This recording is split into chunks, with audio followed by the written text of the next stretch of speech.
Hello കൂട്ടുകാരെ, എല്ലാവർക്കും എൻ്റെ ചാനലിലേക്ക് സ്വാഗതം. വായിലിട്ടാൽ അലിഞ്ഞു പോണ ഒരു പാൽപ്പേടയുടെ റെസിപ്പി ആയാലോ ഇന്ന്. അതിനായിട്ട് ആദ്യം തന്നെ ഒരു പാന് വെച്ചിട്ടുണ്ട്. അതിൽ ചൂടാകുമ്പോൾ നമുക്ക് ഒരു കപ്പ് പാൽ ഒഴിച്ചു കൊടുക്കാം. പിന്നെ പാൽ ചൂടായി വരുമ്പോൾ നമുക്ക് അര കപ്പ് പഞ്ചസാര ഇട്ട് കൊടുക്കാം. പിന്നെ വേണ്ടത് ഒന്നര കപ്പ് പാൽപ്പൊടി ആട്ടോ, അതുകൂടി ഇട്ട് കൊടുക്കാം. ഇനി ഇതിനെ നല്ലതുപോലെ ഒന്ന് ഇളക്കി യോജിപ്പിച്ച് കൊടുക്കാം. തീ കുറച്ച് വെച്ചിട്ട് വേണം ഇതൊന്ന് യോജിപ്പിച്ചിട്ടെടുത്ത് ഒന്ന് കുറുക്കിയെടുക്കാനായിട്ടാ.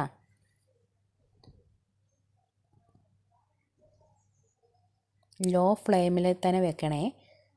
ഇതൊന്ന് കുറുകി ഈ കട്ടയെല്ലാം നല്ലതുപോലെ ഒന്ന് ഉടഞ്ഞ് റെഡിയായി വരുന്നവരെ ലോ ഫ്ലെയിമിൽ വെച്ച് കൊടുക്കാം കേട്ടോ. പിന്നെ ഇത് ഒന്ന് റെഡിയായി വരാൻ ഈ പാലും പഞ്ചസാരയും പാൽപ്പൊടിയും എല്ലാം യോജിച്ച് വെന്ത് വരാൻ ഒരു 5 മിനിറ്റ് എടുക്കും കേട്ടോ.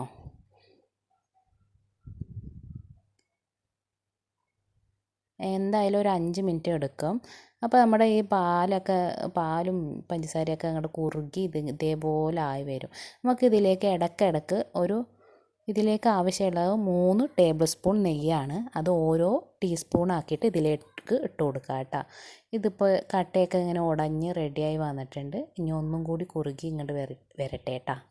അത് കൈവിടാതെ ഇളക്കി കൊടുക്കാൻ മറക്കരുതേ, അല്ലെങ്കിൽ പാൽപ്പൊടിയല്ലേ വേഗം തന്നെ കരിയാൻ ചാൻസ് ഉണ്ട്. ഇപ്പോൾ അതൊക്കെ കുറുകി വന്നിട്ടുണ്ട്. ഇതിലേക്ക് 1 ടേബിൾ സ്പൂൺ നെയ്യ് ഇട്ട് കൊടുക്കുക കേട്ടോ. ഇനി നെയ്യും ഈ മിക്സും കൂടി നല്ലതുപോലെ യോജിപ്പിച്ചെടുക്കുക. കൈവിടാതെ തന്നെ ഇളക്കി കൊടുക്കണം, അല്ലെങ്കിൽ അടി പിടിക്കാൻ ചാൻസ് കൂടുതലാണ് കേട്ടോ. അപ്പോൾ അത് കൈവിടാതെ ഇളക്കി കൊടുക്കാൻ മറക്കരുത് കേട്ടോ. അപ്പോൾ നമ്മുടെ നെയ്യൊക്കെ ഇതിലേക്ക് നല്ലതുപോലെ യോജിപ്പിച്ച് റെഡിയാക്കി എടുക്കാം. പിന്നെ ഈ പാൽപ്പേട ഉണ്ടാക്കുമ്പോൾ നോൺ സ്റ്റിക്ക് പാനിൽ തന്നെ ഉണ്ടാക്കാൻ ശ്രമിക്കണം. അല്ലാതെ സ്റ്റീൽ പാത്രത്തിലോ അല്ലെങ്കിൽ നല്ല വേറെ പാത്രങ്ങളിലൊന്നും ഉണ്ടാക്കാൻ ശ്രമിക്കേണ്ട. ഇത് പാൽപ്പൊടിയല്ലേ, പെട്ടെന്ന് തന്നെ കരിഞ്ഞു പോകും. അപ്പോൾ ഈ നോൺ സ്റ്റിക്ക് പാനിലാണെങ്കിൽ നമുക്ക് വേഗം തന്നെ റെഡിയാക്കി എടുക്കാനും നമുക്കും ഒത്തിരി സിമ്പിളായിരിക്കും. അതിന് വേണ്ടിയിട്ടാണ് ഇത് എടുത്തേക്കണത്, നോൺ സ്റ്റിക്ക് പാന്. ഇനി പിന്നെ അതൊന്ന് നല്ലതുപോലെ കുറുകി വന്നപ്പോൾ 1 ടേബിൾ സ്പൂൺ നെയ്യ് കൂടി ഇതിലേക്ക് ഒഴിച്ചു കൊടുത്തിട്ടുണ്ട് കേട്ടോ. ഇനി നല്ലതുപോലെ യോജിപ്പിച്ചെടുക്കാം.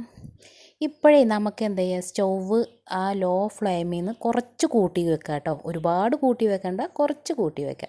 എന്നിട്ട് ഇതേപോലെ ഒന്ന് വറ്റിച്ച് കുറുക്കിയെടുക്കുക കേട്ടോ. അപ്പോൾ നല്ലതുപോലെ പാലിൻ്റെ അംശമൊക്കെ നല്ലപോലെ വറ്റി ഇതിലേക്ക് പിടിച്ചിട്ടുണ്ട്. കുറച്ച് സമയം കൂടി ആവട്ടെ. അപ്പോൾ ഇതേപോലെ എല്ലാം നല്ലതുപോലെ യോജിച്ച് വറ്റി കുറുകി ഇതേപോലെ ആയിട്ടുണ്ട് കേട്ടോ. അപ്പോൾ കുറച്ചുകൂടി ആകട്ടെ, ഒന്നും കൂടി നല്ലപോലെ ഇളക്കി കൊടുക്കുക. അപ്പോൾ നമ്മുടെ മിക്സ് ഇതേപോലെ മാവ് പോലെ ഉരുണ്ട് വന്നിട്ടുണ്ട്. അപ്പോൾ കളർ ചെറുതായിട്ടൊന്ന് മാറി തുടങ്ങിയിട്ടുണ്ട് കേട്ടോ. ഇനി നമുക്കിതൊന്ന് ഓഫ് ചെയ്യാം. ഇനി ഒരു സ്റ്റീൽ പാത്രത്തിലേക്ക് ഇതൊന്ന് മാറ്റി കൊടുക്കുക കേട്ടോ. ഇനി ഇതൊന്ന് ചൂടാറട്ടെ. അപ്പോൾ നമ്മുടെ പാൽപ്പേട ചൂടാറിയിട്ടുണ്ട്. അപ്പോഴേക്കും ഇതേപോലത്തെ ഒരു അടപ്പെടുത്തിട്ടുണ്ട്. അതിൽ കുറച്ച് നെയ്യ് ഒന്ന് തടവി കൊടുത്തിട്ടുണ്ട്.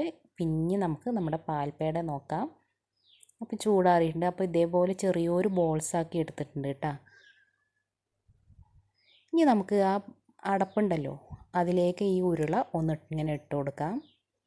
എന്നിട്ട് മെല്ലെ ഒന്ന് പ്രസ് ചെയ്ത് കൊടുക്കുക. എന്നിട്ട് അത് കയ്യിലോട്ട് ഇതേപോലെ ഒന്ന് തട്ടിക്കൊടുക്കുക. അപ്പോൾ ഇതേപോലെ ഒരു വലുപ്പത്തിൽ കിട്ടും. അതിന് ചെറുതായിട്ടൊന്ന് പ്രസ് ചെയ്ത് അരികെല്ലാം ഒന്ന് തട്ടിക്കൊടുക്കാം. എന്നിട്ട് ഇതേപോലെ ഒന്ന് ഷേപ്പാക്കി എടുത്തിട്ടുണ്ട്. നിങ്ങൾക്ക് വേണമെങ്കിൽ ഉരുണ്ടാക്കിയിട്ട് കൊടുക്കാം കേട്ടോ. അപ്പോൾ ഞാൻ ഇതേപോലത്തെ ഒരു ഷേപ്പാണ് എടുത്തിരിക്കണത്. അപ്പോൾ നമ്മുടെ പാൽപ്പേട ഫസ്റ്റത്തെ റെഡി ആയിട്ടുണ്ട് കേട്ടോ. ഇതേപോലെ തന്നെ എല്ലാം നമുക്ക് ചെയ്തെടുക്കാം കേട്ടോ. അപ്പോൾ അതേപോലെ ഇത്രയും ചെറിയൊരു ഉരുള എടുത്തിരിക്കണം കേട്ടോ. ഒരു നെല്ലിക്ക വലുപ്പത്തിലാണ് എടുത്തേക്കണത്. അത് ഈ അടപ്പിലിട്ട് കൊടുത്തിട്ടുണ്ട്.